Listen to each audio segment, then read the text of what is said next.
Welcome to Extraterrestrial Reality. Today's episode is going to be somewhat of a follow-up to the previous show entitled ET/NHI Could Be Culprits Behind All Poltergeist Activity. I received a lot of different comments with regard to that episode, and I want to follow it up. And I'm also going to relate a story that I never told before on this channel. I've talked about different experiences that I had with what I believe are aliens and UFOs, 3 different experiences. But this story in particular that I'm going to relate today is something that doesn't have to do with that. I don't know what it has to do with, but it was something that happened back in the 20 teens. Now we'll get into that in a minute. But first, I want to go over some of the comments I received from people with regard to the previous show, ET/NHI Could Be Culprits Behind All Poltergeist Activity. On YouTube, on Spotify, I received a comment from PC45288 who says, I had one experience with a ghost and told it to blank off, and it worked. They feed on fear, and if you don't show any, they go somewhere else. So, some people think that they're 2 different things. That's a lot of the comments I received. That's what they think. Again, what I was talking about in that previous show was only a hypothesis. I don't know if the hypothesis is true, but I like I stated in that episode, I think it's something to consider. I think it's something that we should think about because there are a lot of incidents where someone sees a UFO and or has an encounter with an extraterrestrial/NHI, and then the next thing you know, they're having poltergeist experiences at their home. In that episode, of course, I was talking about things like the Amityville horror. Like, there were no UFOs seen in the Amityville horror situation from the mid-1970s involving the Lutz family. It's the most famous haunted house story in the world. But that doesn't mean it could have involved some alien intelligence rather than spirits from hell or ghosts of dead people. I mean, it could have involved something else. That's what I was that was my hypothesis. Like, all of these cases could, instead of being something like that, ghosts or of people who have passed on or demons from hell or evil spirits or whatever. Instead of that, maybe that's not what it is. Maybe it's extraterrestrials doing some sort of conducting some kind of experiments or just playing games or doing it for reasons unknown. I mean, we just don't know. Yes, I did receive some comments on this. And also, one of the things I did also talk about in that episode was I showed this famous image of this ghost in a church, in the Newby Church that was taken in the United Kingdom back in 1963, and suggested that instead of being the ghost of a monk or something like that, maybe it was... the ghost of, or maybe it wasn't a ghost at all. Maybe it was some sort of an extraterrestrial/NHI creature, and got caught off guard and didn't get out of the way quick enough when the priest took its picture when it was standing by the altar. Who knows?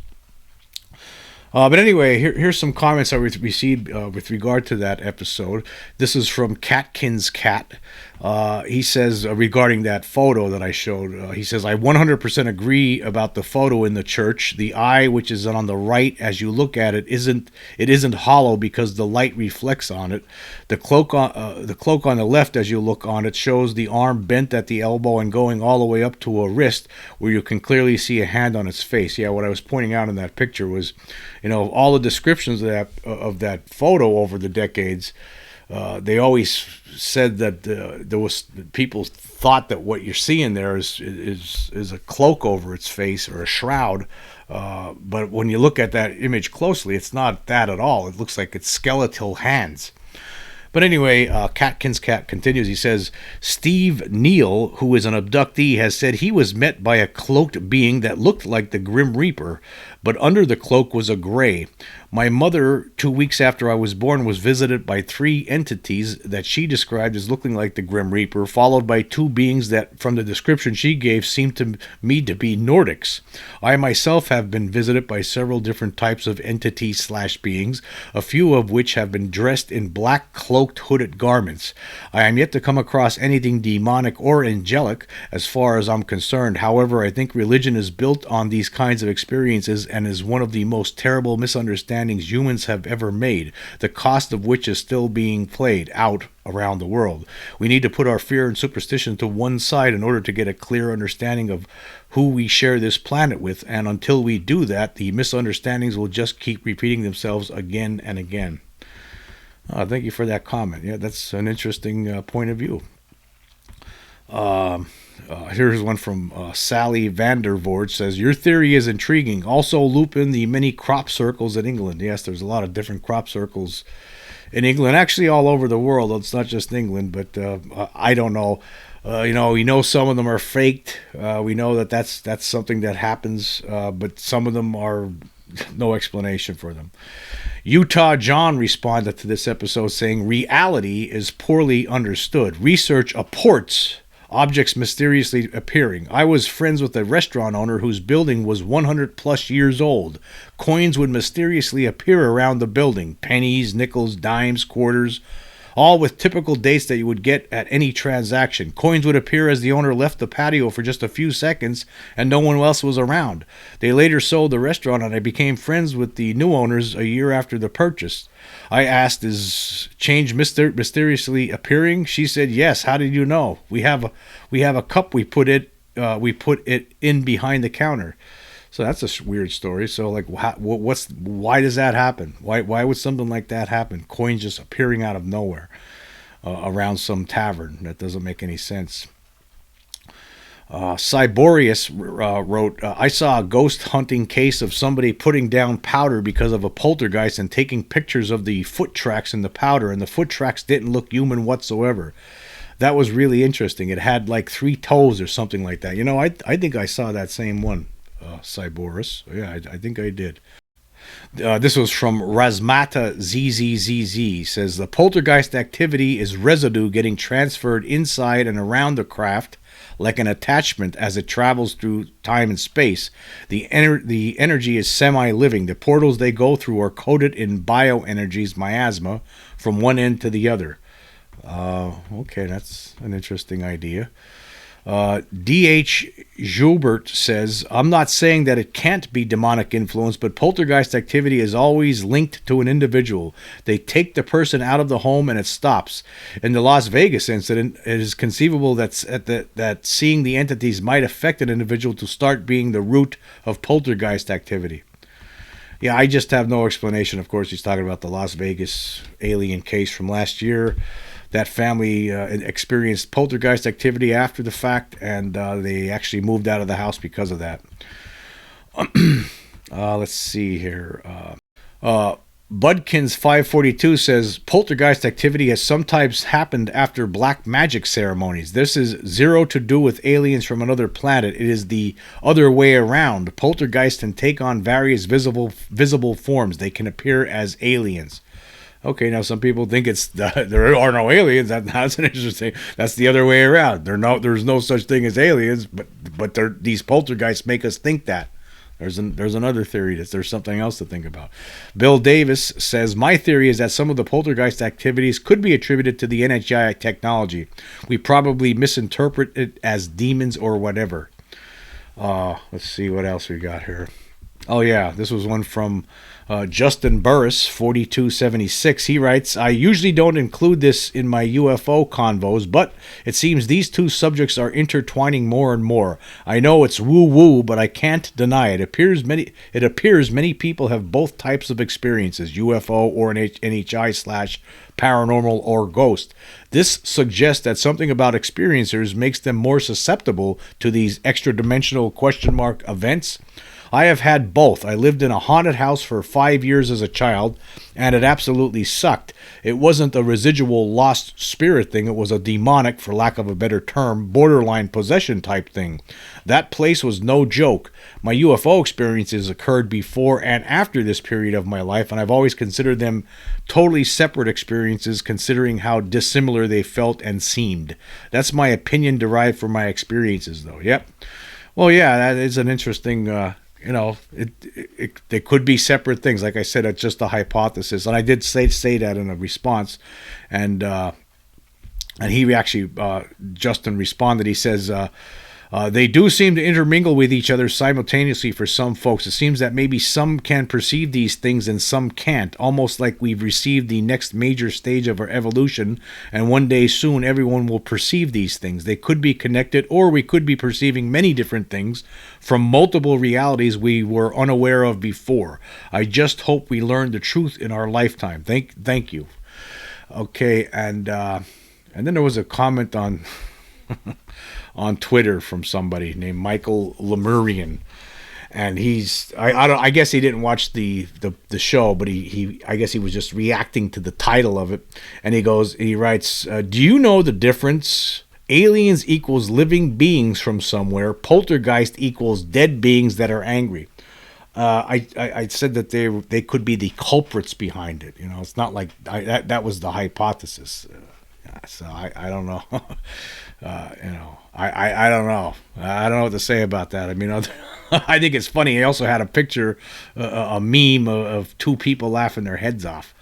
So, I get it, but I mean, you should have watched the show. I mean, it wasn't like, it wasn't like I'm saying that that's what it is for sure. I'm just putting that out as a hypothesis. That's all it is.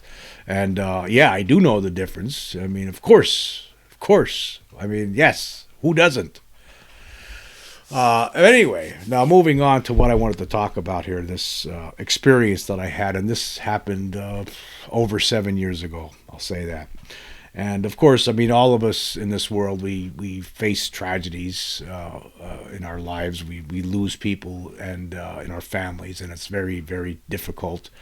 And this was one of those incidents where someone passed away very suddenly, unexpectedly, and it was terrible time for the family. And we went through this. You go through the whole.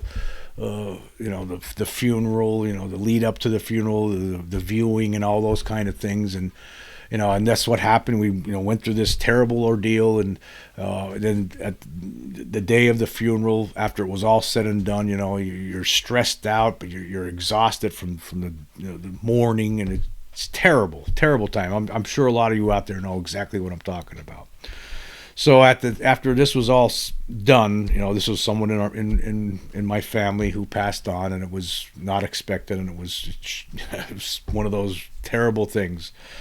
And but when everything was done, the day of the funeral, I get home from the funeral, and I go home, and I sit back in a chair, and I close my eyes, and when I closed my eyes, I saw these images of demonic beings, hundreds of them, coming toward me, and all different kinds, all different evil faces, sinister, beyond anything I could ever have imagined before. Nothing, I've never seen anything like this. And when I close my eyes, I'm thinking, what? And I open my eyes again. I couldn't believe what when you open your eyes and you're looking at, it was the late afternoon, and I'm looking around, and I don't see anything there. But then when I close my eyes, I see these unbelievable, horrifying, demonic images, and I couldn't understand it. And so I would open my eyes. It was very unsettling, and then I would close my eyes again, and I'm seeing these things, and they're just hundred, like one after the other, just coming at you, and all from all different directions, floating toward you. Extremely detailed faces, things that you couldn't even imagine. They were so terrifying looking. There was nothing I've ever seen. I couldn't even imagine an artist drawing them or seeing something like this in a movie. They were so incredibly horrifying that you couldn't even begin to. I don't even know how they could have originated in my imagination. I didn't know if that was something like that was possible. I mean, it was incredibly scary. I can't even begin to tell you. But so I closed my eyes a couple of times, and it just didn't go away.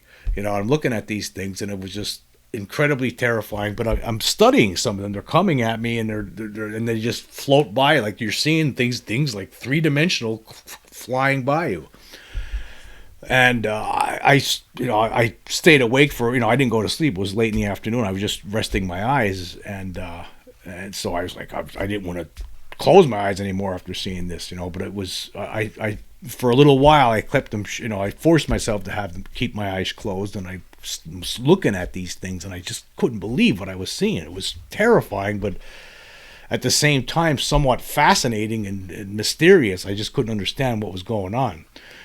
So after time, it went away. Like a couple hours went by, and it stopped. And then, I went to sleep that night, and it never happened again. That was the only time it happened. I came home from this funeral after, very stressful. It was very tragic, this whole thing. And then that happened. That's how it ended, with that.